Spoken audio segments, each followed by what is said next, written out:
ত্রৈলোক্যনাথ মুখোপাধ্যায়ের ডমরুচরিত। এখন সপ্তম গল্পের দ্বিতীয় পর্ব। কিন্তু ঢাক মহাশয়ের কন্যা কালিকা তাহাতে সম্মত হইলেন না। তিনি শ্বশুরবাড়ি যাইবার নিমিত্ত মাতার নিকট কাঁদিতে লাগিলেন। স্বামীর নিকট তাহাকে পাঠাইবার নিমিত্ত মাতা ঢাক মহাশয়কে অনেক অনুরোধ করিলেন, কিন্তু ঢাক মহাশয় কিছুতেই সম্মত হইলেন না। তিনি বলিলেন যে সে পতিত পাপিষ্ঠ সমুদ্র প্রত্যাগত নরাধমের নিকট পাঠাইয়া আমি কন্যার ইহকাল পরকাল নষ্ট করিতে পারি না। হতাশ হইয়া কালিকা স্বামীকে পত্র লিখিলেন। পত্র পাইয়া একদিন সন্ধ্যার কিঞ্চিত পূর্বে কেশব আসিয়া ঢাক মহাশয়ের খিড়কির নিকট এক বন্য জামতলায় স্ত্রীর সহিত সাক্ষাৎ করিলেন। জামতলায় অল্প বন ছিল, সেই বনের আড়ালে দাঁড়াইয়া দুইজনে কথাবার্তা করিতে লাগিলেন। বন্য জাম গাছ, অসময়ে ইহাতে ক্ষুদ্র ক্ষুদ্র কষা জাম হইয়াছিল। এখন কেষ্টা ছোঁড়া জাম গাছে উঠিয়া জাম খাইতেছিল। কেশব ও কালিকা তাহাকে দেখেন নাই। পতিপত্নীর সকল কথা কেষ্টা শুনিতে পায় নাই, তবে বুধবার সন্ধ্যার সময় ইত্যাদি গোটা কত কথা শুনিয়াছিল। যখন স্ত্রী পুরুষের পরামর্শ শেষ হইবার উপক্রম হইল, তখন গাছ হইতে কেষ্টা বলিয়া উঠিল, ঢাক মশাইকে বলিয়া দিব। দুইজনেই চমকিত হইলেন। একটু স্তব্ধ থাকিয়া কালিকা তাহাকে বলিলেন, না দাদা, তা কি বলিতে আছে? লক্ষ্মী দাদা, কাহাকেও কিছু বলিও না। কেশবকে লক্ষ্য করিয়া কেষ্টা জিজ্ঞাসা করিল, তুমি ইংরেজি জানো?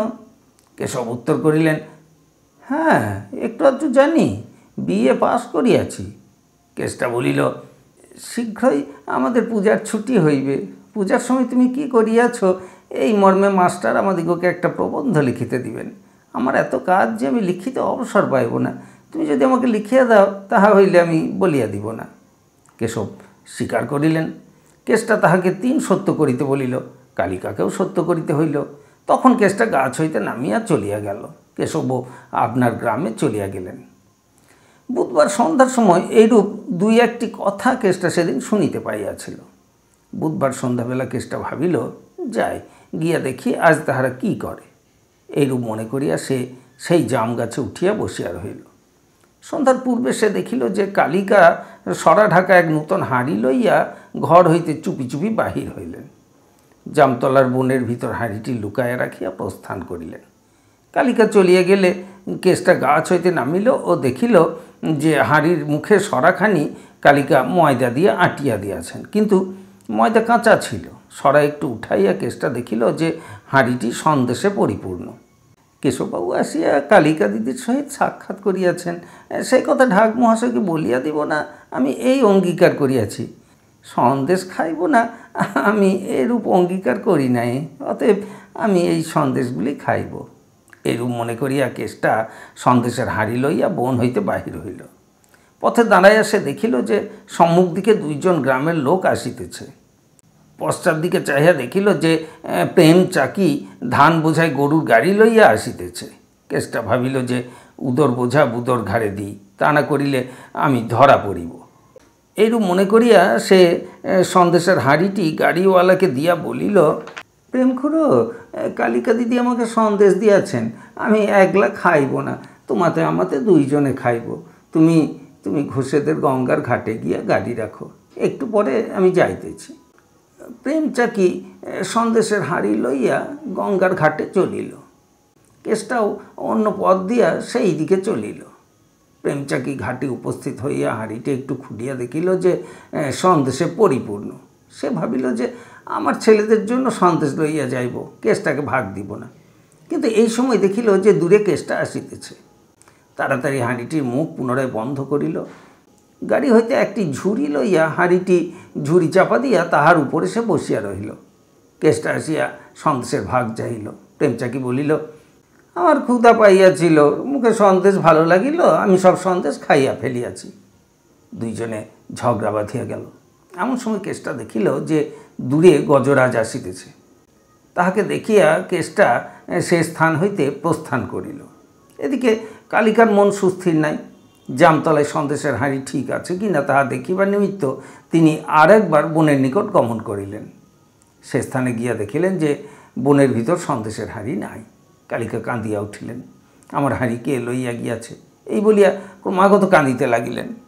সেদিন বৈকালবেলা আমি ঢাক মহাশয়ের বাড়ি গিয়াছিলাম।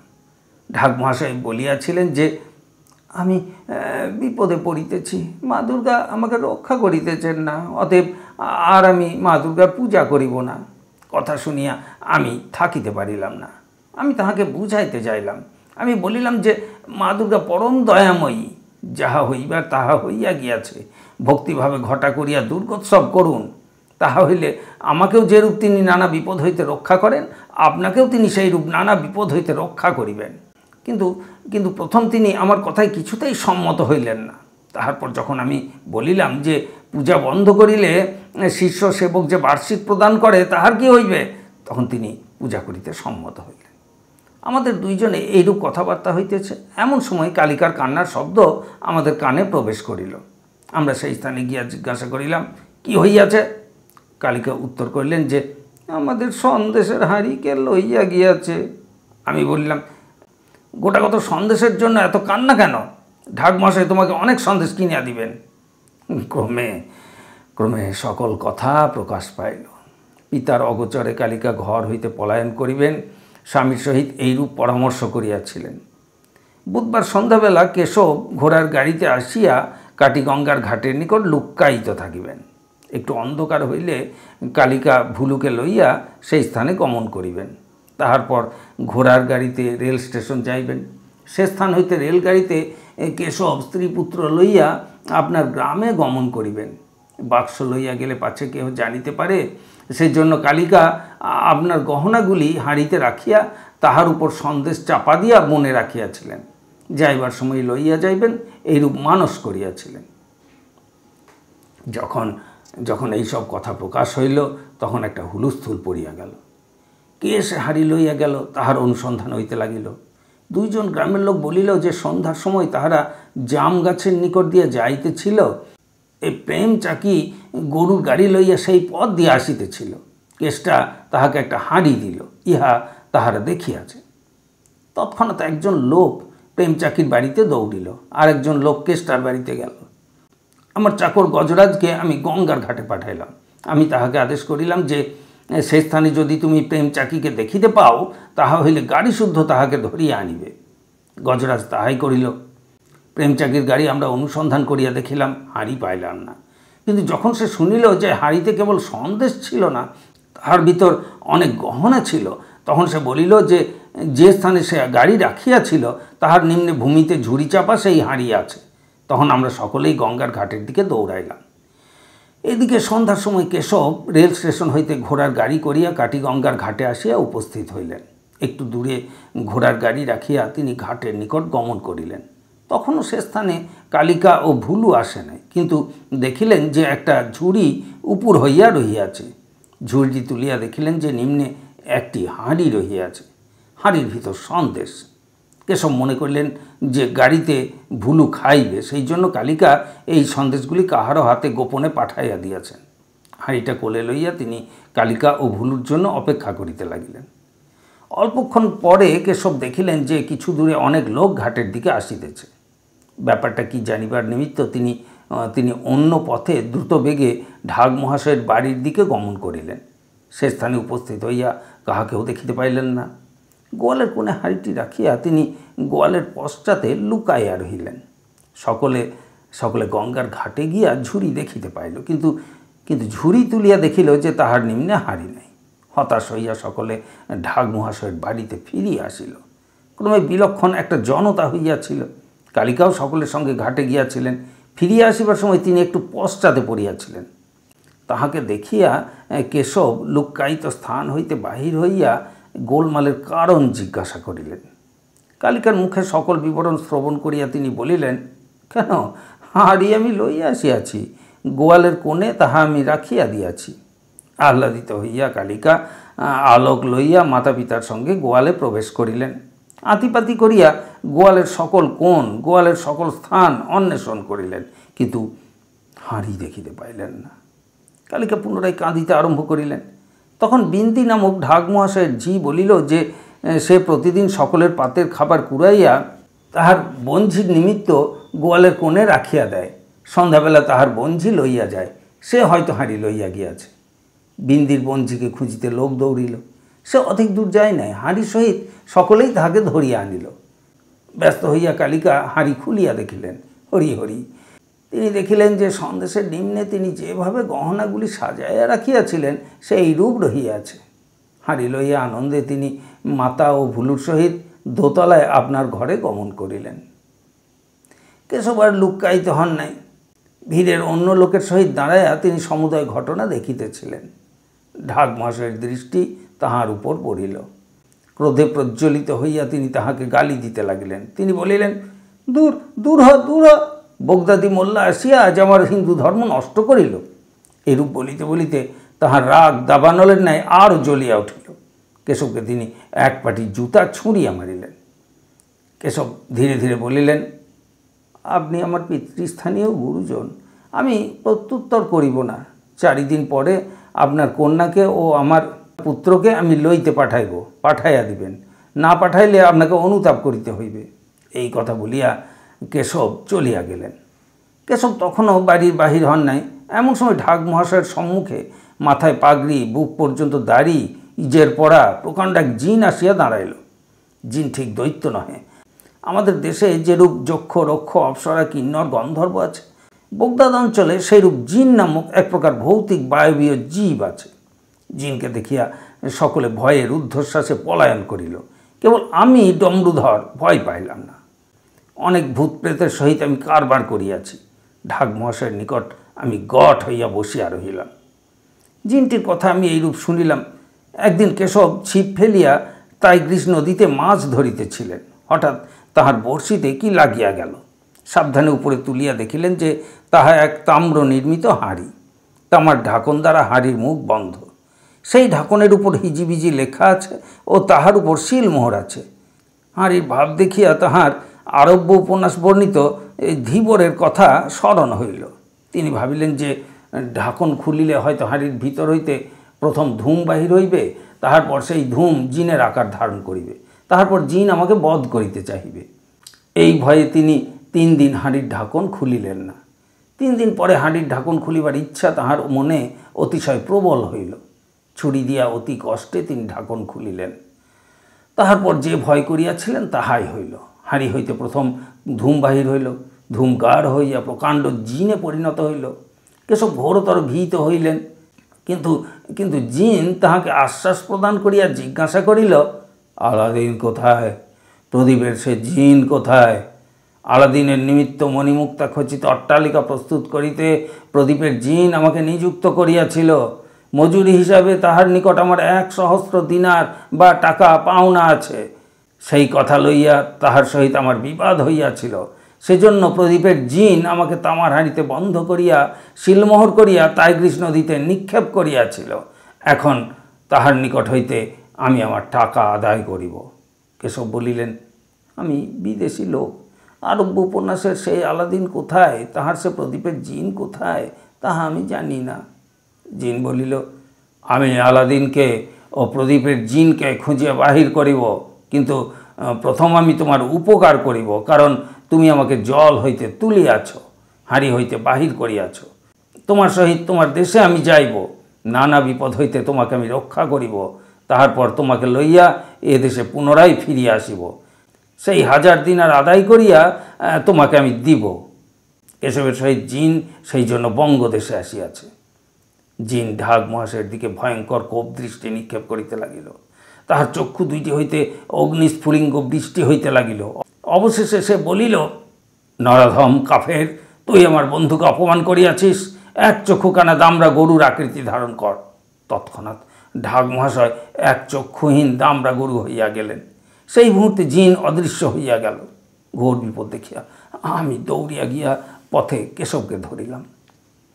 দুর্ঘটনার বিবরণ শুনিয়া তিনি বলিলেন, শ্বশুর মহাশয়কে পুনরায় মানুষ করি সে ক্ষমতা আমার নাই। জিন কেবল মাঝে মাঝে আমার নিকট আগমন করে, পুনরায় কবে আসিবে তাহা জানি না। এইবার যেদিন আসিবে তাহার হাতে পায়ে ধরিয়া শ্বশুর মহাশয়কে ভালো করিতে চেষ্টা করিব। এই কথা বলিয়া কেশব আপনার গৃহে চলিয়া গেলেন। এ স্থানে ঢাক মহাশয়ের বাড়িতে কান্নাকাটি পড়িয়া গেল। কালিকা কাঁদিতে লাগিলেন। কালিকার মাতা কাঁদিতে লাগিলেন, সকলেই কাঁদিতে লাগিল। ঢাক মশায় হাঁ করিয়া দেখাইলেন যে তাহার মুখ শুষ্ক হইয়া গিয়াছে। আমি এক হাঁড়ি ভাতের ফ্যান আনিয়া তাহার সম্মুখে ধরিলাম। ঢাক মহাশয় চোঁচো করিয়া তাহা খাইয়া ফেলিলেন। তাহা খাইয়া তাহার শরীর কিঞ্চিৎ সুস্থ হইল। আমরা তাহাকে ঘরের ভিতর লইয়া যাইতে চেষ্টা করিলাম, কিন্তু তিনি পৈঠা উঠিতে সম্মত হইলেন না। অগত্যা তাহাকে গোয়ালে লইয়া যাইতে হইল। তাহার মুখের ভঙ্গি দেখিয়া আমি বুঝিলাম যে তিনি আর সকলকে চলিয়া যাইতে বলিতেছেন।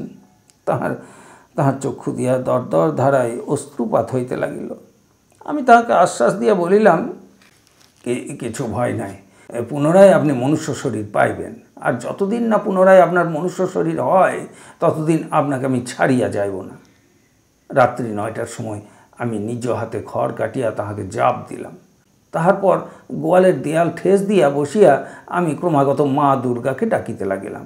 আমি বললাম যে, মা, তুমি আমাকে নানা বিপদ হইতে রক্ষা করিয়াছ। আমার বন্ধুকে তুমি এই বিপদ হইতে রক্ষা করো। ইনি পূজা করিবেন না বলিয়াছেন, কিন্তু মা, ভাবিও না, যাহাতে ইনি এবৎসর ঘটা করিয়া তোমার পূজা করেন, আমি সে ব্যবস্থা করিব। মা দয়াময়ী, মা আমার কান্না শুনিলেন। রাত্রি 3টার সময় গোয়ালে অন্ধকারে বসিয়া আমি একটু চক্ষু বুঝিয়াছি, এমন সময় মা আমাকে দর্শন দিলেন।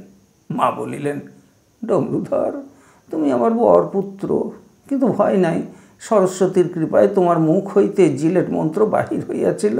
সেই মহামন্ত্রের প্রভাবে তুমি ঢাকের পশুত্ব মোচন করো, কুন্তলাকে উদ্ধার করো, কেশবকে সমুদ্রযাত্রাজনিত পাপ হইতে মুক্ত করো।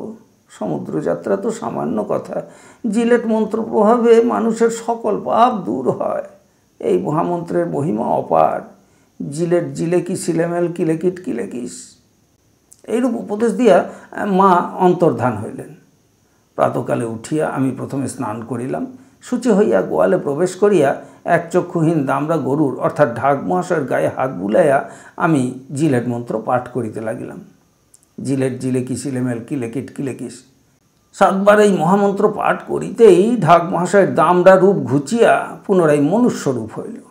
তারপর জিলেট মন্ত্র উচ্চারণ করিতে করিতে আমি ঢাক মহাশয়ের বাড়ি 3 বার প্রদক্ষিণ করিলাম। তৎক্ষণাৎ আকাশ হইতে পুষ্পক রথ নামিয়া আসিল।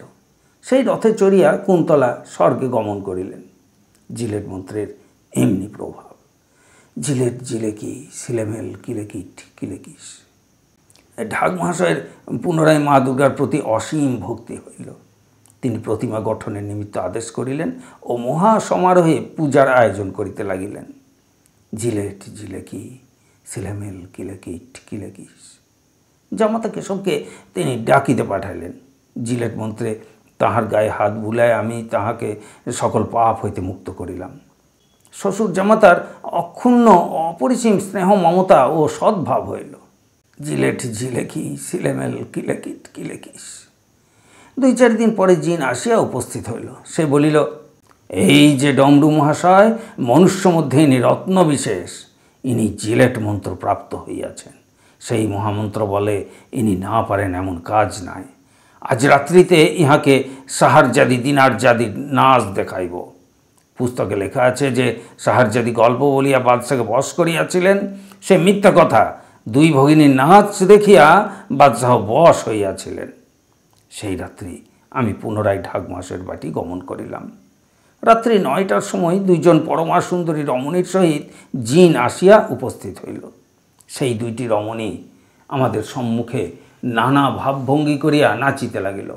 কেবল ঢাক মহাশয়, কেশব ও আমি সে নাচ দেখিয়াছিলাম। রমণী 2টির অপূর্ব সৌন্দর্য ও অদ্ভুত নাচ দেখিয়া আমার মুন্ডু ঘুরিয়া গেল। দুর্লভী বাগদিনীকে আমি ভুলিয়া যাইলাম। নাচ সমাপ্ত হইলে জিন বলিল, আজ রাত্রিতেই আমরা বোগদাদে গমন করিব। ডমরু মহাশয় ও কেশবকে সঙ্গে লইয়া যাইব। বায়ুরূপে উড়িয়া মুহূর্ত মধ্যে আমরা সে স্থানে পৌঁছিব। সে স্থানে গিয়া ডমরু মহাশয়ের সহিত সাহারজাদির নিকা দিব ও দিনারজাদির সহিত কেশবের বিবাহ দিব। সেই প্রস্তাবে আমি সম্মত হইলাম, কিন্তু আমি বললাম যে এ লোকেশির মত না লইয়া আমি যাইতে পারিব না, কারণ তাহাকে যদি না বলিয়া যায় তাহা হইলে পৃথিবী খুঁজিয়া তিনি আমাকে বাহির করিবেন, আর মাথার টাক হইতে পায়ের অঙ্গুলি পর্যন্ত তিনি আমাকে ঝাঁটা পেটা করিবেন। জিন এই লোকেশিকে ডাকিতে পাঠাইল। ঝাঁটা হাতে করিয়া নিবিড় তিমির দ্বারা গঠিত শরীরে জবা কুসুম লোহিত লোচনে এলোকেশে আসিয়া উপস্থিত হইলেন। তাহাকে দেখিয়াই জিনের মুখ শুষ্ক হইয়া গেল। তারপর সাহারজাদির সহিত আমার নিকার প্রস্তাব শুনিয়া যখন এলোকেশি জিনকে ঝাঁটা পেটা করিতে দৌড়িলেন, তখন জিন সাহারজাদি ও দিনারজাদির শরীর গলিয়া ধূমে পরিণত করিল। ধূম বাতাসে মিশিয়া গেল। সেই দিন হইতে তাহারা কোথায় যে পলায়ন করিল তাহা কেহ জানে না। কেশবের নিকট জিন আর আসে না। যাই হোক, ঢাক মহাশয় এবৎসর ঘোর ঘটা করিয়া দুর্গোৎসব করিলেন। লম্বোদর বলিলেন, আচ্ছা আজগুবি গল্প তুমি বানাইতে পারো? ডমরুধর উত্তর করিলেন, সকলই মহামায়ার মায়া। জিলেট জিলেকি সিলেমেল কিলেকিট কিলেকিস।